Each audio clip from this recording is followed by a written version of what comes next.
A small anecdote about my time with Wilmer.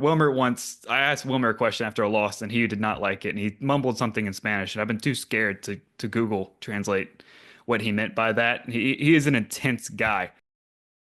Hello, welcome to the United Soccer Lounge. My name is Riley James. Thank you so much for hanging out with us right here on Goals TV.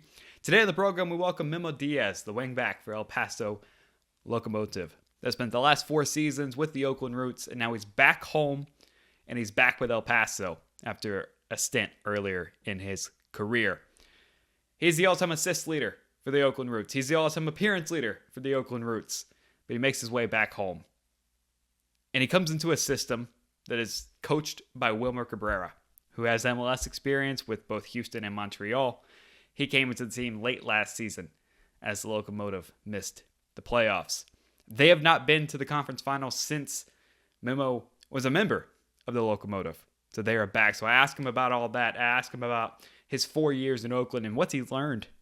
How's it feel coming back home? The comments he made about wanting the city to believe in the team again and how to actually accomplish that. And lastly, we talked about his college days, playing at UNLV and not really understanding that he was that good at soccer, much like a Danish Sharif situation we had back in episode 26.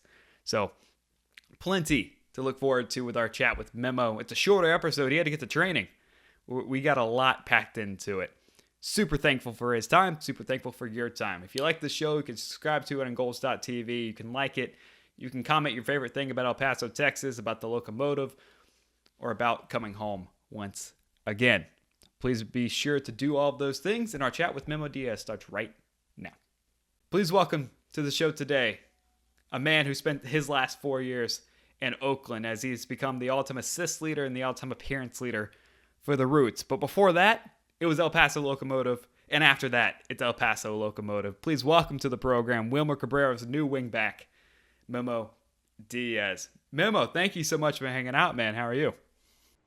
Thank you, thank you. Good, good. How are you guys going?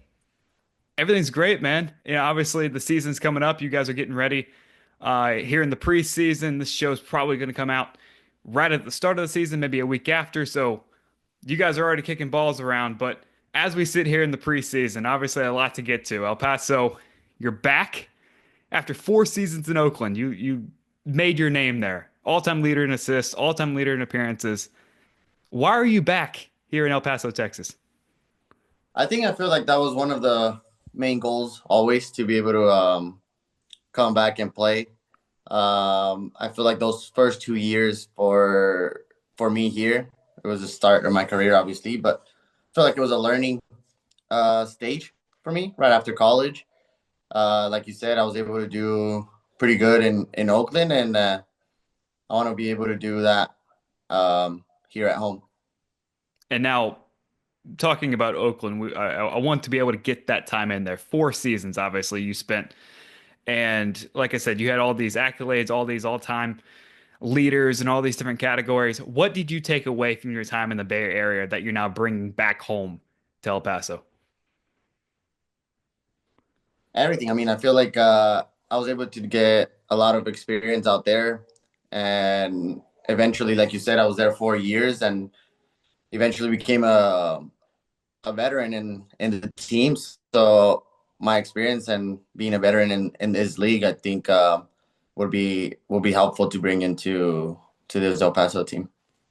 And now I'm a journalist, so I live on quotes and I live on all these things that you guys say to either local media or other people besides me. You made the comment, I hope to make an impact on and off the field, and we need to believe and make the city believe that we can turn this club back to winning ways. They have not been to the final since the last time you were there, a conference final, that is. What makes you think you can get this team back to those winning ways? I feel just like my energy out on the field, and I think I've said it before as well. Uh, Being at home, playing at home, I can bring that energy from my family and friends out in the stands, and if I can bring that into the field, hopefully the guys can get some of that energy, and um, we go out there and perform.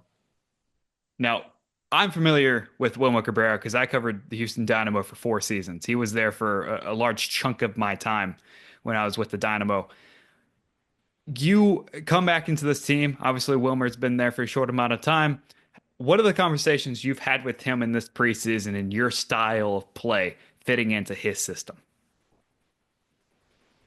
I feel like the biggest one is just hard work. I feel like he demands a lot from his players, and I feel like I've shown hard work. Obviously, in those 4 years in Oakland, got me where I got to be in the stats and minutes and stuff. So I feel like hard work was the main thing that got me there, and he demands a lot from his players. So I think that was one of the biggest conversations where it goes back to the same thing. If I can go out there and work hard, then I can transmit that into the rest of the players and hopefully, like I said, perform to his liking.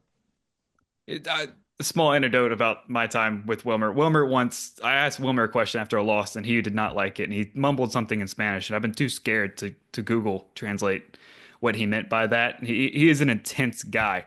What have those preseason trainings been like to get you guys ready? Is he still as intense as all the things he did before?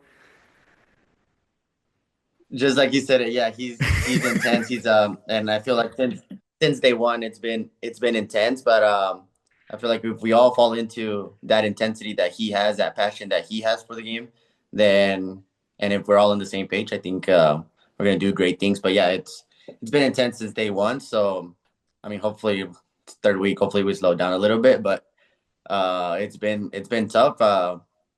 But everybody's buying in, so as long as we all buy in, then I think we're in a good place. See me shake when I asked that question about Wilmer saying those words to me in Houston. Um, you've become one of the best players at your position. Obviously, wingback is it has to take a special system to use that spot, but you were able to cultivate that in Oakland. You're coming back here, you're coming into a relatively new style of play. How are you able to develop this style of soccer in Oakland? And obviously, we've talked a little about Wilmer's system, but like implement that in the way that he wants you to do it, but also bringing what made you one of the best wingbacks in this league. Obviously, it takes time to be able to get used to players and stuff, so we can manage and be able to play comfortably. But I feel like with my intensity and I feel like the knowledge of the game, I can probably fit in well with the guys and hopefully keep going from where I left off. But I mean, it's gonna take a bit of time to for everybody just to get used to it and everybody to the liking of obviously to the coach. Like you said, he was just here for a short period of time last season, but now that we're all fitting into his style since day one, I feel like it's a good start for everybody and knowing what he wants, what he likes, and hopefully we're all on the same page. Now, to someone who may not understand the tactics of this game and may just love watching the sport for the players, the style, the art of it, wingback is like we talked about, a very special position. What does it demand of you physically to go and play that position every week? It's a lot. It's a lot of obviously when you know that much of a game, you have to run a lot more. But once you get into it and know the game a little bit more, like I said, once we see his style and fit into his style, then it's a lot less running and it's more like being smart, knowing when to run, covering and shifting and stuff. But it's very, very demanding in a way where as a wingback you have to defend and attack both and be good at both. And one of which is a lot more fun than the other. Assisting on goals and scoring goals is a lot more fun than defending. Um, Uh Kinda. I like it. I yeah, like but well, I like both sides. I was a But yeah. forward, so I didn't have to run half the field. That was my reasoning. I wasn't tall enough to be a goalkeeper, so that was my whole thought process. No, but you mentioned like the defending. I know some of those guys love that nitty gritty. Like I've talked to a lot of number sixes, and they just love central defense for whatever reason. Which side of the game do you prefer? I prefer obviously yes, attacking, getting into the attack and crossing and assisting. But I like defending and getting down and and tackle and going on one-on-ones with players and stuff. But it's fun. It's fun. It's hard, but it's fun. Yeah, no, doing hard stuff is always worth it in the end. Obviously, you know that being a professional athlete. But I want to talk about like El Paso for a moment. You obviously come back 4 years away. Um, what's the first thing you did when you got back home? Spend it with family. Family. Sadly, I lost my dad 2 years when I was 2 years ago when I was in Oakland. So that was the first thing, and one of the main reasons we're looking to come back home as well. But family. I mean, spend it with family, and obviously had food. My mom's cooking and stuff. So yeah. No, there's nothing like being home. I've been on the road quite a bit, and just to be able to come back to a place of familiarity it has meant a lot to me. So, it's great that you're back home. Obviously, pretty welcome in that community. Coming from a successful stint in Oakland, obviously, El Paso is welcoming you back, and our friend Alberto, who's listening here in silence, made the suggestion to get you on the program. I'll talk about your college years. A couple more things. We'll let you get to training. Cannot Yeah. No. appreciate you enough for the time. I'm not even going to try to pronounce the first place you went to college, so I'll let you tell me where you were before UNLV. Yeah, I'm a Pie College. Okay, yeah, that place and UNLV helped you prepare for a USL championship. Obviously, you've been in this league for a while now. So, what can you say about the state of college soccer and how it helped prepare you to be a professional? Well, the biggest thing, and I always mention it to people, where I went to college just to get my education paid for. I was like, it's a great opportunity to just get my education paid for. I never did I think I'm just gonna go to college and then go pro. Like that wasn't my mentality. But once you surround yourselves with people that were like, oh, right after college, I'm gonna go try out here, go this and that, then we all fit into that mentality. So my mentality started changing after Yavapai, and then obviously I got the opportunity to go D1. So I was like, well, if I'm able to play D1, then why not keep going, you know? Yeah. Um, so yeah, once I surrounded myself with players and that had that mentality, and now just that hard work mentality as well, like not just in the games, but they were out there training on their own and stuff like that. So if you surround yourself with that mentality or people with that mentality, then it helped me to be able to push myself and be like, why not? And then look for tryouts and look for a summer team, which it was Midland and Loretto. And obviously those summer teams, they had their own very special place in American soccer, and we do a lot of stuff with USL League Two and the USLW League on this show during the summer, getting those players, telling those stories and everything.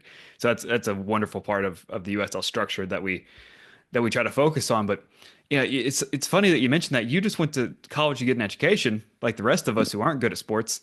Um, it's it's amazing though that you just kind of stumbled into a professional like mindset. Did Yeah. I mean, obviously you had to have been good in high school to be able to get to a college level thing.